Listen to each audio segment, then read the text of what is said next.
So here we are, table talks with a very close colleague of mine, Shayne. And I'm so pleased, Shayne, that we get to do this today. Um, Tell us a little bit about yourself. Absolutely. Thanks for having me, Jesse. Mm-hmm. We have all these informal conversations, daily, weekly at least. Yeah.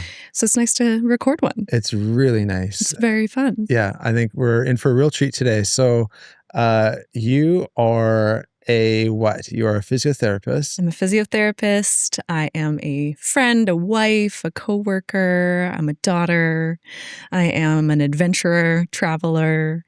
So many different, layers of my identity. You're I suppose. a healer, a fixer-upper. Thank you. That's true. That's a big part of it for sure. A business practitioner, owner. True. Wow. Yeah. Okay. I wear a few hats. You do. You totally do. And so we're gonna deep dive into a whole bunch of different areas, including where I would like to start is the start. So tell us a little bit about your start as a physiotherapist. I mean, the schooling's not easy. Mm-hmm. You've got 8 years of bones and muscles under like your belt. So tell us a little bit about what that was about. That's a great question. I think to give you the whole picture, I'll take you back to 3-year-old Shayne. Oh, wow. We're going way back. So for some context, both my parents were professional athletes. Mm-hmm. So I was kind of born into this world where, physical activity and exercise was at the very forefront. But by the time I came into the world, it was actually more so rehabilitation for both my parents after injuries related to their careers. So even as young as 3 years old, I remember physiotherapists coming to our home and treating my mom on the dinner room table. It was just such a ingrained part of my childhood, funny enough. And a big reason I ended up pursuing the career was just this interest in how the body works and how resilient the body is, what it can heal from, but also what it can do. So I pursued that both in my own interests in athletics, and then eventually that kind of snowballed into a career all on its own in the world of physiotherapy. So I was lucky to know exactly what I wanted to do from a very, very young age. And so I was kind of able to set up my schooling and that whole chapter of my life for optimizing with that career in mind.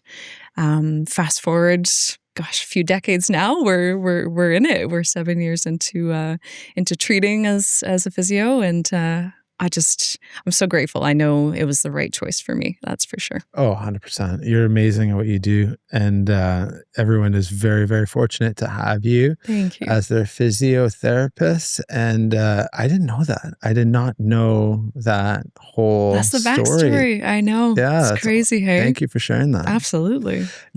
People have one of two scenarios when they get into any kind of modality. Either they have like a terrible experience with it and they're like, oh my goodness, I don't want anyone to ever have to go through what I went through, or they have this amazing experience with it and they want to share that with as many people. So it sounds like you had the latter, where you had this incredible experience from the age of 3 where you started learning all of this stuff at such an early age, which totally set you up totally for this amazing career. So let's talk about physiotherapy a little bit and give people an insight into, what is it, actually? Yeah, that's a great question. I think that's actually part of my job, really, is kind of educating people on what we do, how we do it, and helping the public understand the benefits, really. So I think in a nutshell, physiotherapy is a rehabilitation science, right? So it's the science of how the body moves, the structure of the body, and first and foremost, how the body can recover from insult or trauma. The career actually ended up being a thing more so past after the Second World War, believe it or not. There were so many injured soldiers and there were only so many doctors, right? So there was a career kind of created out of the need to have practitioners that understood injury and could help with that process of bringing people back to full function. So fast forward to today, the science has, adapted and changed a lot. And I pride myself in a very evidence-based approach for physiotherapy. There were times where the career and the practice was very biomedical. So it was very driven by kind of an understanding of the body as a machine, rather than how we now look at it as being a much more biopsychosocial, spiritual entity, without going too into the weeds as far as just the complexity of the body. The practice of physio kind of adapts as the research does too. So our understanding now of how the body works and the multi-system approach that we need to take in order to rehabilitate somebody holistically is way different than was maybe first developed when the career became a thing. I'm so glad I asked the question. Yeah.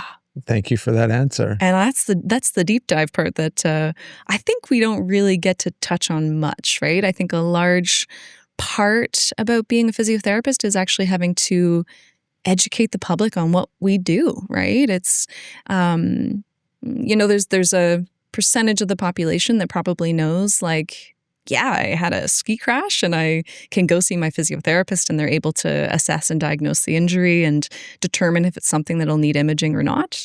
And then there's another part of the population that, might think intuitively, I got to go to my doctor first, right? And so it's very, I think, important for me to spread the message just of how wide the scope of physiotherapists is. And I suppose how helpful we can be in terms of offloading the pressure on the medical system, specifically on primary care providers like family physicians, right? It's a very key role in that way too. I love on everything that you touched there. There's a few areas I'd love to dive into. Yeah. And, when it comes to, there's obviously, like you said, it's evolved a lot. There's a lot of holistic data points, and it's how do you collect all of this? And you're very, how did you state it? It was like matter of fact about it. And so how do you find facts in a holistic setting or world? Ooh, I like that.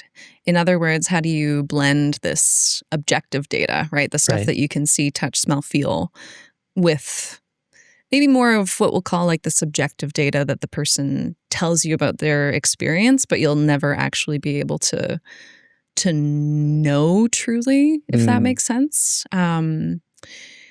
Yeah, I think that's where, I called physio a rehab science, but I think it's a science art. And there are practitioners that I think can lean into the art side of it well. And I think that does differentiate the approaches that certain people will take with their clients.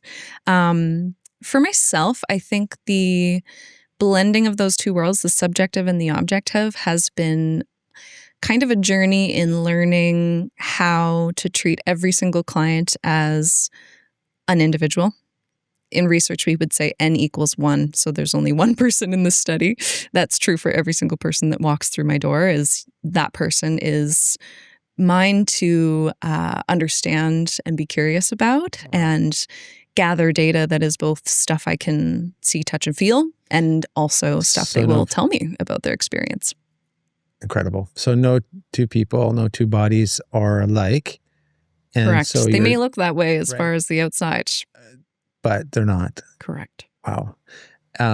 What an interesting way of viewing it.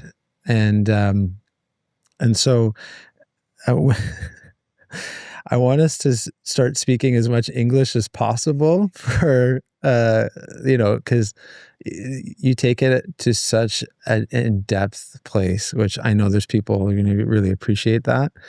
And now it's like, how do we start translating some of this to people? So you are clearly very gifted at what you do. And I'm so proud of the fact that, you chose to make this a career, and not only a career, but also a business. You started your own independent practice. Kudos to you, I have to say. Well, kudos to you, honestly. Like, I was just the one to just kind of nudge you in that direction, but clearly you're more than capable of doing it. And it's been really great to see you doing so well with your practice. Thank you. And what I really appreciate about your style of working with people is your ability to not just zoom in, but you also have the incredible ability to zoom out. And that's basically what you've been saying this entire time, if I'm not mistaken. And everyone can zoom in for the most part and be able to identify, oh, you know, this acute injury, or this is connected to this, or this is too tight, this is, you know, weak.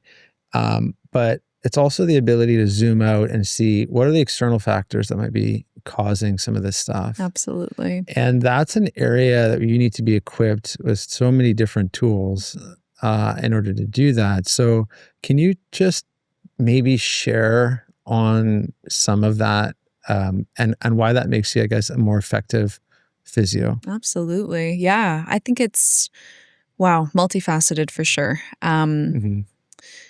If I were to summarize it pretty simply, I think it's a matter of kind of understanding the North Star, for lack of a better term. But you know, the wayfinders back in the day, they knew where the North Star was. That would guide their travel at night, right? When there's no other landmarks in sight.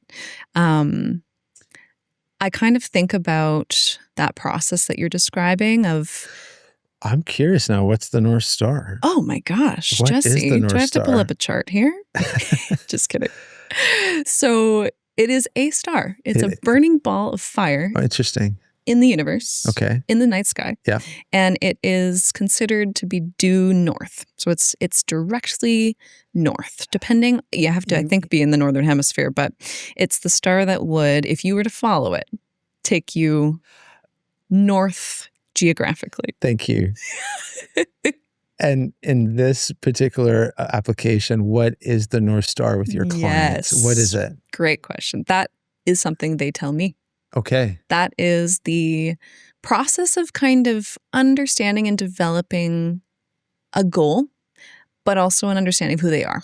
So for example, no two people with an ACL injury may have the same goal, right? One person might be trying to get back to playing soccer. The other might be just trying to, you know, do a nice deep squat so they can pick their kid up from the ground. Through conversation and through understanding who the person is in front of me, we can kind of develop that North Star of understanding, like, where are we going, right? Like, can we kind of plot a trajectory of how we can achieve that goal and get north, right? Can we figure out a way to do that is actually completely in alignment with A, who you are, and then B, what your body's capable of at any particular stage of your injury, right? So I'd say, as far as how to go about that art, right? That understanding of like who that person is, how we can be really curious about how to help them best and what tools would be most effective, is sort of that development of that kind of intention, right? That's incredible. I love that process so much. And it applies completely to personal training. Yeah. It applies to everything. And I find it so interesting that, like, even a really good dentist will find a North Star and be like, you know, how do we get you healthier? What are the things we need to do in order to get you there? And the fact that, and here we are with physiotherapy, it's the exact same thing. Look at them. Who are they? What is their potential? How do we get them there? It's it's the exact same process. Definitely. Awesome. And then if you get them aligned with that, we now have momentum, we have movement, we're moving in the right direction. Everything's getting better. Definitely. Okay. Definitely. Wow. Yeah, cool. It's so true. A few other things though. So, I mean, for anyone listening that is maybe in a similar career or just interested in this kind of thing from a practitioner perspective, I had a wonderful mentor when I first became a physiotherapist. And one of the courses she suggested for me was something called motivational interviewing. And I hadn't heard of it. So I looked into it and ended up taking this course. And, you learn the hard skills in physiotherapy school, which is the treatment and the diagnosis and all that kind of like hands-on work. There's not as much guidance around developing your understanding of how to work with your soft skills, right? And I don't love that term because, hard, soft, not necessarily indicative of the complexity of each of them, but communication being maybe one of those more soft skills is, I think, something you can work on, right? And that was, for anyone interested, that was a fantastic course that I'd really recommend, just as far as how to host a conversation between two people, very similar to podcasting, right? How to host a conversation and get a joint understanding out of that conversation, and ideally in the direction of the person's goals and motivations. Amazing. You're right. Sometimes the best courses are not at all related or indirectly related to the thing that you're studying. Absolutely. We see that too with personal training. Some of the best books are like butlering, service, who to introduce first, the guy or the girl, all these little things. Totally. How to shake a hand. Totally. Yeah, soft skills. It's like being a human. How do you be a human? Someone's got to tell us. There's got to be a book for we figure it out on our own somehow. But we'll create a course. Exactly. That's really cool. Mm. Is there so tell us a little bit about your client, your current practice now. It's pretty dynamic. So you have your own private practice. I know that you're working with a wide range of clientele. Mm-hmm. You were just sharing on some of them earlier. Absolutely. Amazing. Mm-hmm. Incredibly special work that you're doing with people. Is there anyone or anything there that comes to mind that you'd be open to just sharing and talking on? Yeah, for sure. Obviously keeping patient confidentiality key. Yes. But yeah, I think in general, I am really lucky with the diversity of people that I get to treat. Mm-hmm. They come from all walks of life. And I would say there's kind of different aspects to my business and my practice. So I have my private practice, and then I also do a kind of part-time contract for the government, which actually started during COVID when all the clinics were closed, and I was a fresh physio, and just wanted to get my toes wet. So I've been working since then, kind of in both worlds, public and private. And both teach me completely different things. And I see and solve different problems in each setting. And I always say that working in one setting makes me better in the other. And then the same is true in reverse. So as far as my private practice, the types of people I see are often working on more what we'd call musculoskeletal injuries. So that would be muscles and bones and joints and ligaments and kind of the classic things you think about when you think about an injury.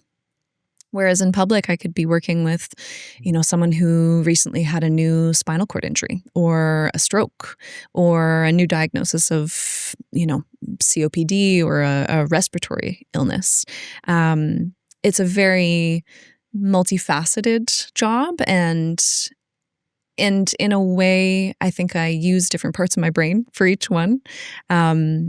Hence why I do feel, they make me better clinically and personally to be in both worlds. And I think I've always been someone who's just been very, very curious and perhaps also easily bored. So if I have my feet in a few different puddles, then I'm really happy. So that's kind of an overview. That's great, Shayne. Mm-hmm. That's really great. We were talking earlier about the chair and, just how terrible the chair is. You mean these ones we're sitting in right now? They are the worst.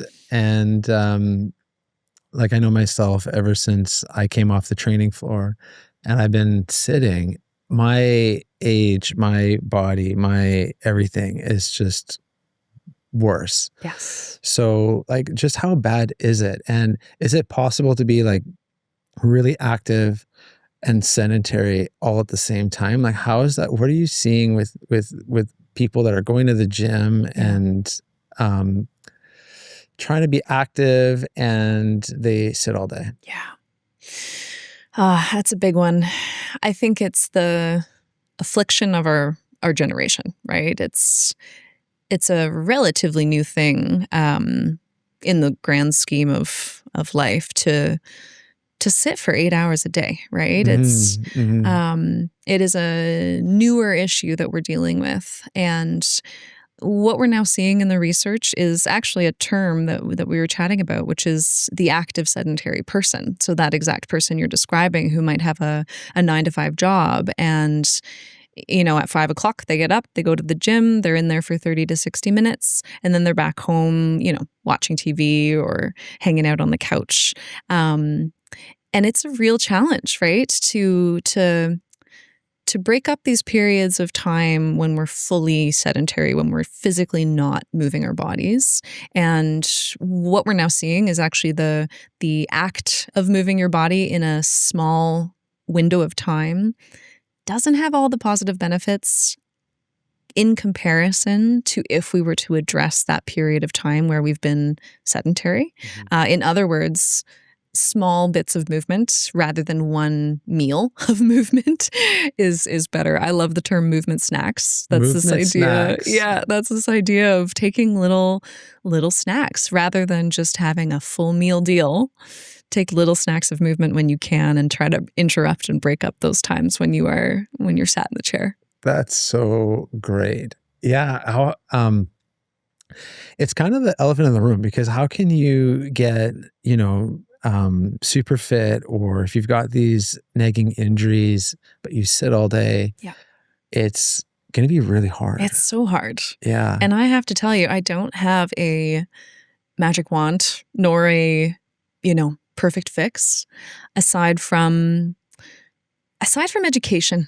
The more we can educate and empower ourselves with the knowledge, both of the benefits of things like movement snacks and also the risks, right, of being sedentary, the more we understand the implications of these, I'll call them decisions, though there's obviously external factors that make it challenging sometimes to make other choices and other decisions. But these decisions we make on a daily basis are not without consequence, right?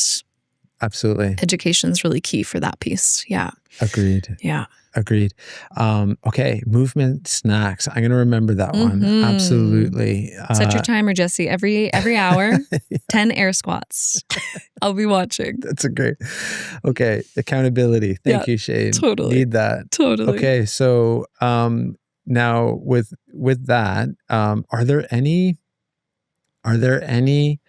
apprehensions that people have with physio? Because you guys, you have needles, there's this room, like what is happening in there? So, what should people be afraid of? What should they not be afraid of? Like, how friendly is physiotherapy? Oh, I love that question. So to rephrase, there's probably a lot of unknowns, right? Not only are you dealing with a new injury, but you're meeting a new person. That might be me. You are probably in a new facility if you don't already train at Fit Integrated, which is the best gym in downtown Vancouver. So there's a lot of unknowns and a lot of novelty with that process, right, of getting started with something like physiotherapy. We are lucky as physios to have a lot of tools. So we can use our hands. We can use, like you mentioned, needles. Some of us, right? Advanced training in things like acupuncture and trigger point dry needling, or gun IMS is another type.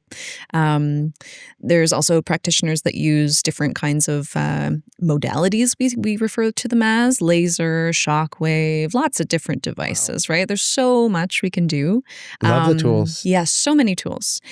I'd say our bread and butter, though, is movement re-education, right? And training movement and teaching movement and guiding therapeutic exercise for the purpose of rehabbing an injury.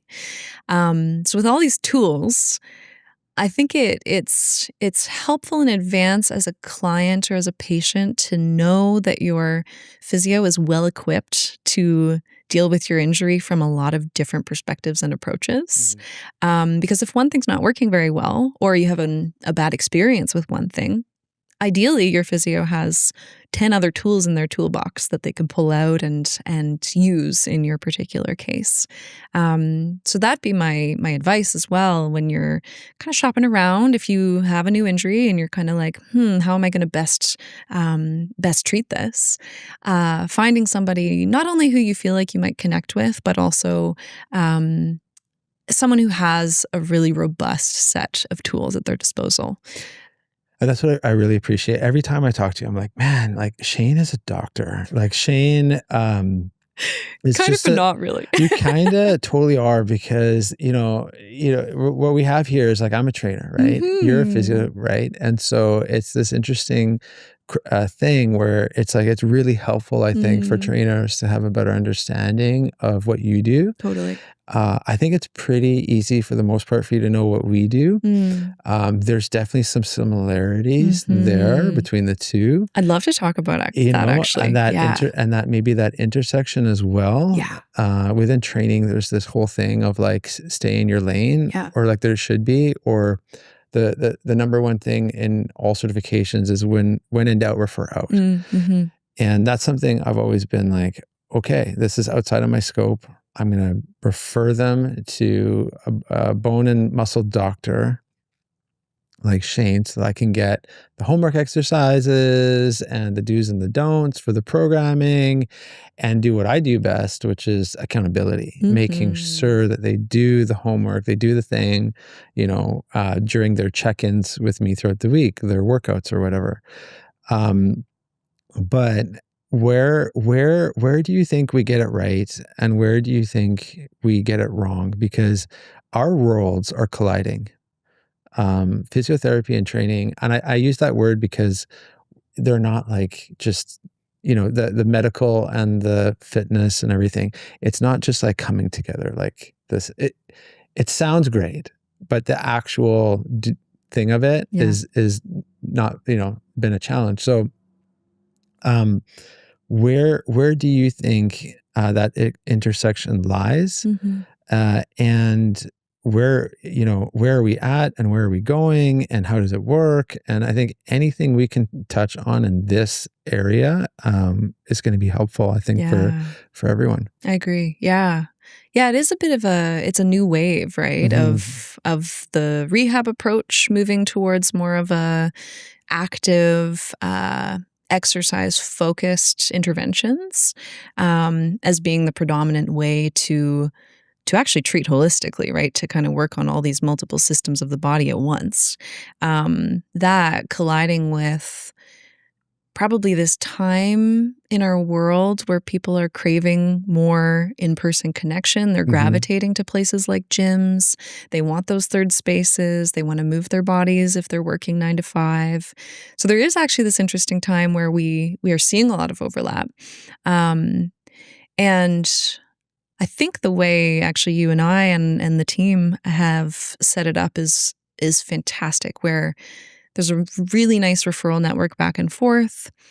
It's kind of a symbiotic relationship where, they may come to me in the presence of pain. I'd say that's the big differentiator, right? Is does the person in front of you have pain? That can be indicative of a tissue injury. That can also be indicative of maybe something not tissue related, right? But to be able to go through that diagnostic process with your physiotherapist, I think that's the key.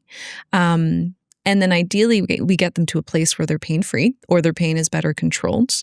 And the personal trainer can kind of pick up with those fitness goals they might have come in with in the first place. But I think the other interesting piece for me actually is my repertoire as far as it relates to exercises is way more, I'm going to use the word niche. Like, it's very niche to working specifically on rehabilitation. And what I love is when I book in with the personal trainers, I learn movement patterns and exercises that I didn't even know about. Oh, cool. Versions of movements or progressions of movements or advanced for you variations. Must be so different. Absolutely. And, I'm blessed at this point in my life to be pretty injury-free. I know I really will. I actually will. Injury-free. I'm feeling good. I want to push myself. I want to get back into being an athlete. I've had a little bit of a break from training for anything I didn't specific. know you ever stopped being an athlete. Thank you. Yeah. I appreciate that, actually. But yeah, for having less structure, I suppose, around my training for a long time, to now having a little more structure, a little more clarity, and actually needing the input from people like personal trainers to guide how to progress, right? Like, how do I actually get to the point where I'm optimizing my fitness? So I feel as though physios we're really, really good at helping in the presence of pain.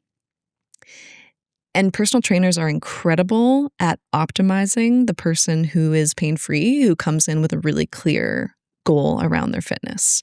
And there's a blurred line kind of when that transition happens, right? There might be a time in a person's rehab journey where, take the ACL person wanting to get back to soccer, right? We're going to be working on pretty advanced progressions that are specific to the lower body function, for example, but we may need to augment that with general cardiovascular training and all of the other factors of just simply being an athlete that we might not be optimizing for in the physio session, but are still super key components of this person getting back to doing what they love to do. Which is amazing. That's why I love that partnership, right? It's like so key. Yeah. It can expedite so many things, and everyone's got a wellness team to some extent. It's just is everyone talking? Is everyone working together around that North Star? And it can get pretty holistic. It can get a little bit, if the team isn't communicating, then you get the telephone where it's the client's job. And, I've talked about this, to relay the information from doctor to doctor to trainer to RMT. And they are certainly the last person who should be doing all of that. And it's a bit of a, and so who becomes the quarterback, who champions it, who collects it, who organizes it. And then there's the privacy stuff that, also has to be navigated. So we're making progress. I agree. It's a very fragmented system in that way, right? And as much as it's a burden on the person, it's also probably, I would say, the best way for someone to advocate for themselves is to be able at least to navigate that with grace. It's a challenge. It's hard. It's so hard. It's so hard. I've done it in my own life. I've seen, clients' children do that for their aging parents. I've seen spouses do that for each other. So sometimes it's not the person who can take that responsibility on. And like you said, everybody has a wellness team. It sometimes truly is just even those people that are closest to you, right? You might not be at the point yet where you've built that team, but you have those people around you, hopefully, who can kind of help you bridge those relationships and bridge all that information so that those people are able to communicate. So key for navigating the whole thing. Yeah, definitely. Yeah. And I am proud of what we've done with navigating, RMT and physio. And I love the working relationship we all have, with Alicia, RMT. I think it's quite special. It's quite unique to have that all under one roof. And I know our clients especially are incredibly lucky, I think, to have, and I always say, I'm like, Shayne's not good. She's not great. She is amazing. And, I'm grateful that our clients get to be treated by you and then have that additional, just have a much more comprehensive thing for their program. Right. Thank you. That means a lot. Yeah. Yeah. And all of our trainers get treated by you. Totally. They've always got, their aches and pains and things. So Absolutely. That's been a lot of fun. So much fun.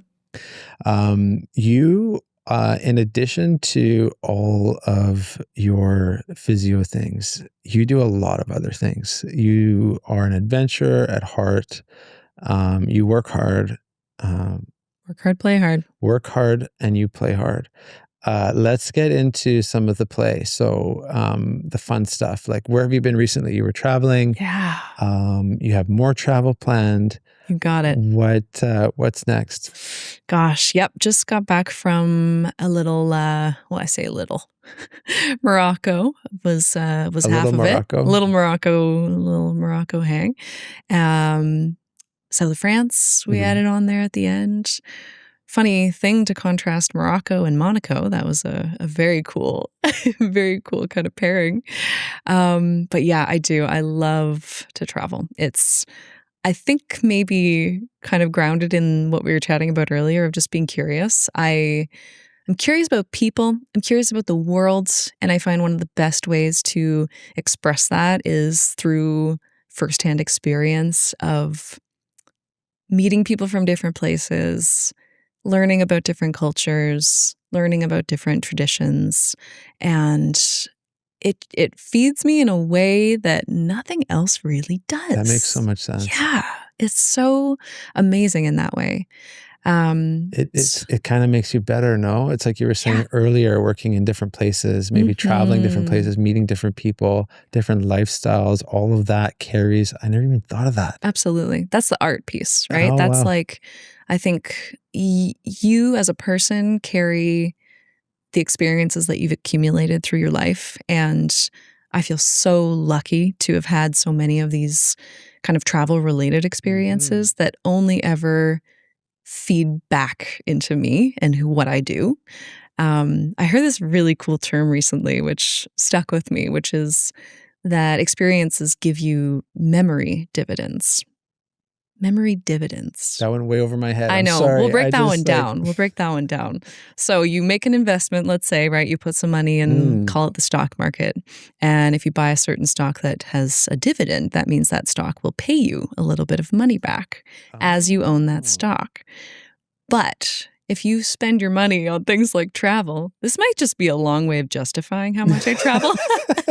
If you spend your money on travel, you'll get memory dividends for the rest of your life. You'll be paid back in the memories that you made in all of those different Memories trips. are a very important currency. I would agree. Very important. Very important. Memories are all we have. And so I think they're incredibly important. And but I love that piece of traveling and then getting those insights. It's so important. And I think that's why trainers, I think we're nomadic by nature, and we like to move around. This notion of being in one place, not always realistic. So it's this adventure seeking and drawing inspiration and bringing all of that back with us and sharing it and passing it forward to all of our clients, our community, our network. Yeah. So cool. Yeah. And I think it's, it's not always feasible to travel across the world, but even within your own community, there's ways to get those kinds of experiences. One of the examples, so if I'm going through a drought, right, if I'm here for a while, if I'm not on the road, one thing I love to do is go to different restaurants with cuisine from around the world. And it's a similar kind of step outside of your comfort zone, try something new, learn about a place, in this example, through the food. Same can be true with, just joining different groups or communities or programs within the city. And we're in such a diverse place that that's possible, which is amazing. So yeah, I love being in Vancouver during the summer, and that's part of how how I get that kind of my fix, let's say, during periods when I like to be here. Thank you, Shayne. Get out of your box. Everybody get out of your box. Absolutely. Like, you're in your routine, you're in your box, you're in your shoebox. Get out of your box, get out of your chair. Get out of your but don't injure yourself. Don't get hurt. That's so cool. And you've got, like you said, you've got so many different interests. You're also, your husband, he is in technology, and you guys are doing some really cool projects. I'd love to catch up on them. I know we've touched on them in the past. I would just love to touch on it. I'm curious to see how it ties in, because I'd love to get to know, like, what are you guys doing there? Definitely. Yeah. So we have a business of our own as well. Yeah, when you lay it all out there, I do sound like a pretty busy gal, and I think it's true. I think it's true. But yeah, we have a business, a software technology business, developing apps. So we have one app that we've launched already. We're working on a couple more, and we're kind of in this new phase of just sort of seeing and feeling out what we want that to look like. So it was really fun working on our very first one. It's in a totally different area of interest for both of us, which is fashion and clothing, actually. So we developed an app that is kind of a clothing identifier, where specifically for people who like to thrift or vintage shop, you can scan an item that you find and pretty much get all the information about that item. So it's been doing great. We're loving it. So like people who like me have no fashion sense whatsoever. I don't know how to dress myself. Clearly, Absolutely. I just, put this on every morning, the same thing, like different shirts or whatever. And so this app will help me to like get dressed, basically. Well, funny you say that. That's our next app. Okay. That's the one that's coming. Okay. So this one is more of a shopping app. Correct. Okay. So this one's kind of a little tool in your pocket to help you figure out basically the retail price of what is this, vintage item that no longer has a tag. Think of it kind of like a digital tag, right? For clothing that wouldn't have one anymore. Vintage and thrift shopping is back. It's huge. It's on gravel. It's a boom. It is booming. It's huge. Okay. And awesome. It's so fun. It's sustainable. Like at this point, probably 80% of my clothing is secondhand. And it's like the coolest way to both shop sustainably and also get to know your own personal style. It's so fun because, it feels like the stakes are a little lower when it's a more affordable item as well. You're like, yeah, I'll try this thing I've never worn before. But yeah, our next project actually is launching soon. It's going to be an app called, should I release the name? Yeah, why not? Let's do it. It's coming out soon, but it'll be called Layers. Layers. Yeah. Yeah. It's a bit more of a digital closet. So that's going to be kind of a way to catalog the things that are in your closet, and leveraging artificial intelligence. It'll kind of help you create outfits, things that you can put together in a new way. That's so cool. So fun. Yeah. Yeah. I love the AI. And are any of these projects helping you to see how AI is, like, what's happening with AI? Like, is there, do you ever think about how you might introduce it into your practice, or where are you at with AI, Shayne? Yeah, I am already using it. Absolutely. Probably on a daily basis. As it relates to my practice, I use it in a way of kind of streamlining emails and more of the administrative tasks. It's not quite at the point yet where it can assist well with clinical practice. But there's times when I can kind of use it to, do a deep dive on a particular topic of interest. If I'm wanting to pull the most latest research, let's say, again, take the ACL injury, what is the most, up-to-date intervention for any particular injury. So that's kind of a wave that's coming, I think. And then, I can see it being something that will be incorporated into practice more and more. On the public sector side of things, I'm using it more as like a voice dictation way to chart. It's a little bit quicker as far as getting our notes, which are mandatory as healthcare providers. So lots of different ways that it's starting to pop up as being helpful. Yeah, I love that you're like so familiar with AI and you're building these apps and you're building these projects. And I'm wondering, like, do you ever have people come up to you and like, oh, I was asking ChatGPT about this injury all the time, Jesse, and like, oh my goodness, what's that all about? Yes. Is that good? Is that not good? That's a great question and probably a good topic to talk about, because I think it's a very prominent piece of what I'm seeing, actually, is people who may have put their own health data into the large language model. Take ChatGPT. My knee hurts when I do XYZ. What could it be? And they'll get a list of diagnoses, or maybe one that is the. I heard it's like a smart 5-year-old.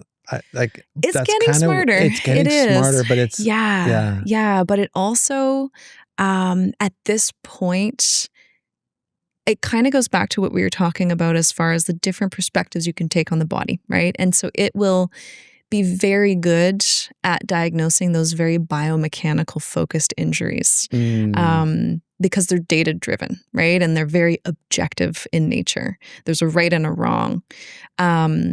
What they don't capture is the other piece of the equation, right? Who is this person, and how is their nervous system? What is the state of their life, right? What's their ecosystem right now? The psychosocial and spiritual side of things that, it's not at the point where that is part of the diagnostic criteria for sure. Right. And it's not necessarily they can provide, or maybe they can prompt that and say, like, this is who I am. It's only as good as the information you give it, right? It's going to be more and more powerful as these companies keep developing the LLMs. But at this particular stage, I find, I get people coming in with, ChatGPT said this, and it's still not getting better. Why is that the case? I probably don't see the people who have success with how they've prompted ChatGPT, because maybe they actually do get better. But the ones who prompted and maybe get a subpar response, they find their way into my office. And so is there something people could prompt that would be helpful for them? Is there anything that is, because I'm seeing it with training, like I'm seeing it where it's like, how are you seeing it used? Yeah. It's really good at developing programs. It's really good at developing certain skills. Like I want to develop it in a way that trainers could use it to develop soft skills, interpersonal skills. You can role play a bit with it. You can actually have the ChatGPT be a client and, take it through warm-ups, take it through cool downs. So I see it as a really good educational tool in that respect. And then for clients, it's interesting how far we've come, because back in the day, there was magazines, TVs, radio station, and trainers. And that was it. And we were the source of truth, and we were the respected authority in the space. And now you've got this person and that person and this expert and that program and this Instagram account. And totally. Now you have Mr. ChatGPT that enters the room. And so it's going to be another source of truth, right? That we have to navigate. And so I recall, because I'm a little bit older than you, I recall a time when the information overload kind of started setting in, and it's only gotten worse. And ChatGPT, I think, just AI in general is maybe a piece of that overwhelm, because I agree. The best thing to do is to talk to a human who knows what they're doing, who can help you, who can figure out who you are, hold your hand if that's what's needed, break things down, dive deep, essentially help you navigate the whole journey, right? The ups and the downs and everything in between.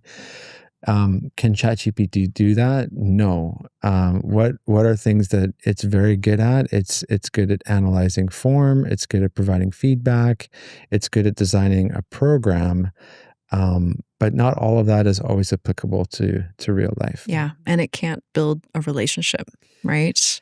Yeah. I think that's a huge piece of both of our jobs, is just building a relationship with people and helping them see beyond just the in my case, the injury, right?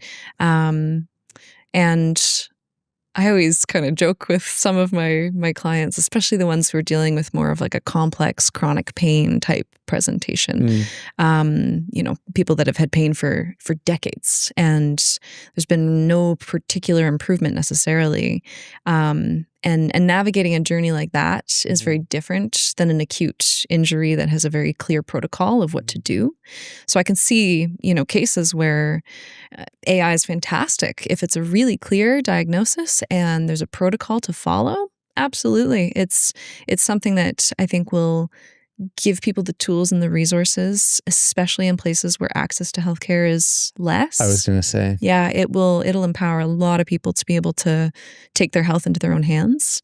I think it lets down the people who are, who maybe try that approach and don't have success, right?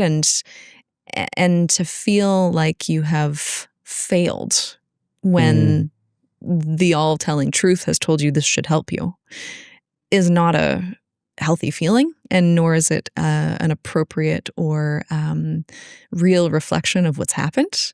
And I think that piece of being able to really understand the person and the context of their injury and their pain has to be entrusted in a relationship that's being established between two people, right? A therapist and the patient, because it's very nuanced. And I think I can see a day where AI is trained on, these pieces and aspects of healthcare and of a holistic perspective to healthcare. I don't think it's quite there yet, and for now, it's fantastic to be in a person-to-person profession where these skills are still needed. And as far as I'm concerned, they always will be. There's, I would say that I refer to it as the L vitamin, the most important vitamin, the love vitamin, because that is such a big proponent of health. And I think it's where a lot of if not all of this stems from. And it's an incredible responsibility, I think, and calling for people who want to get into this line of work, whether you're a physio or a trainer. It's having enough care to actually, like you said, get to know the person, what's in their best interest. Like, I know once upon a time when you hired a trainer, your life changed. You were not the same person. Like, you were going to, that trainer, that person looked out for your best interests, whatever that was. If it's like, and they would tell you, like, you need to get rid of your job. Like, that chair, like, stop, here's what we're going to do instead. They would, and it would even extend to relationships. It would extend to home dynamics. You're like a coach, right? It's looking at the person as a whole and just being able to take a bit of an outsider's perspective on what they might need to consider for themselves to follow that North Star, right? There might be factors working against them that they're not even aware of or haven't looked at. Totally. And I think that's where our jobs are so amazing that way, right? Agreed. I don't know about you, but sometimes what I'll do is I'll look at, like, who are the people in that inner circle, because it's like, okay, you're not just working with that individual, you're working with their partner, you're working with the 5 people, let's say. And so my job is to come in and say, okay, whose diet are you on? Whose program are you on? Like, what are you really doing? Because they might say one thing, like, I do this or I don't do that. But until you know who those people are that are influencing, you can't fully go in and do the full thing with them, right? Or the full job. So I don't know if the same holds true for physio. I'm assuming it does. But yep, it's so true. Yeah, I think in a slightly different way. But you make me think that a huge part of, I think, what makes our jobs unique is that through experience, you get really good at knowing what questions to ask. Like, you just get so in tune with someone's energy and being able to decipher, how do you need to prompt this person to help them come to the conclusions they need to come to? And that's where that relationship piece is so key, right? Does this person trust you and respect you and value your opinion enough to disclose to you some of the intimate details of their life that maybe they haven't told somebody outside of their close circle, or maybe even within their close circle? And what a privilege to hear that information and then be able to metabolize it for them and give back a recommendation or a menu of suggestions or options that they can pick from and choose from, as far as what can they do, right, about their own situation. I couldn't agree more. And, in some ways, the true work doesn't actually start until that conversation happens. Yeah. Everything else was just discovery in order to get there. Yeah. And once you have that information, then you can get to work. Then you can have a plan. Then you can start working to, out or towards a certain situation. Yeah.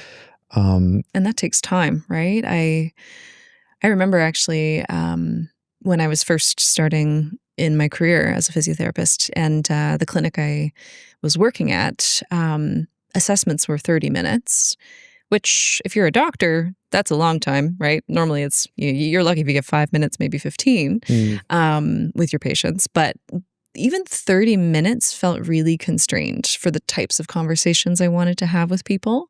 And I think it was like I think I started my practice like 2 years into being a physio, which was quite quick. Like, it felt quick in a good way, in a scary way, in a nerve-wracking way, but I felt ready for it. And one of the very first decisions I made was I am only offering 60-minute assessments. That's a non-negotiable for me.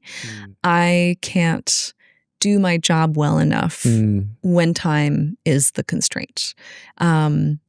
And to this day, that is the best decision I have made and continue to make, is you have to put the time in up front to get to know the person, establish that North Star, build rapport, build trust, build understanding, and get to a depth of conversation that reveals the next steps. Because you are not me. I am not the expert in this person's life, right? I'm the expert maybe in a very niche part of their experience, which is my job. But they have to first kind of equip me with the understanding of their life to make sure I'm giving them the right advice. And so often without that time, you might come to conclusions and therefore then treatment plans that are completely out of alignment with what the person needs, right, or wants. So that is still one of the best things that I have done and continue to do, is those longer assessments. Which is amazing. And if anyone's wondering what we're talking about right now, I think what we're talking about is how sometimes trauma or certain experiences or things can essentially become trapped in someone's body, or how that trauma and or pain can manifest itself in different physical ways. And the cool thing, Shayne, is when we acquired the new facilities, the thing that was placed on my heart was to create a place of healing. And I think I shared this with you. And so it was like, immediately I thought of physiotherapy for that reason, that trauma trapped in the body, we need a different set of tools. We need a different set of hands. We need a physiotherapist. Yeah. And so immediately that's when I started to reach out to you and pursue you, and we'll call it nudge you to, start your practice. Yeah. And we had our first sets of healings together at the facility, which I thought were super cool. I know everything that you share with that clients share with you is confidential.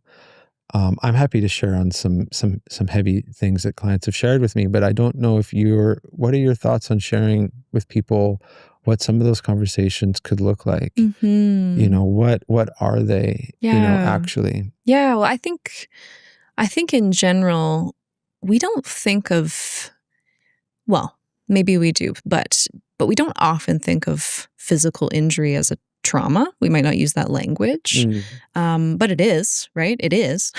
Really early on in the conversation, you called it something else. It was a trauma or something else. But anyways. Yeah. Yeah. Yeah, it is. It's an insult, right? It's insult. like an insult to your That's what body. you called it. Why is it an insult to your body? I think of it as, if we're thinking about what an injury is it's an acute change in your life that has probably taken you away from things you love, maybe people you love, maybe activities you love, places you love. Never even looked at it that Think way. about how much it takes from you. And that's an emotional experience. It's a physical experience, right? You're dealing with a body now that's experiencing pain and inflammation and a whole new set of qualities.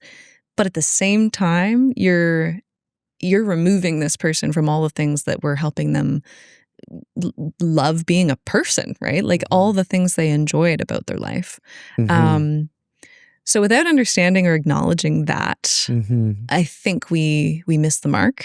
And that's partly what we talk about when we talk about trauma is doesn't need to be a capital T trauma, right? It could be anywhere on the spectrum of what you consider to be a trauma.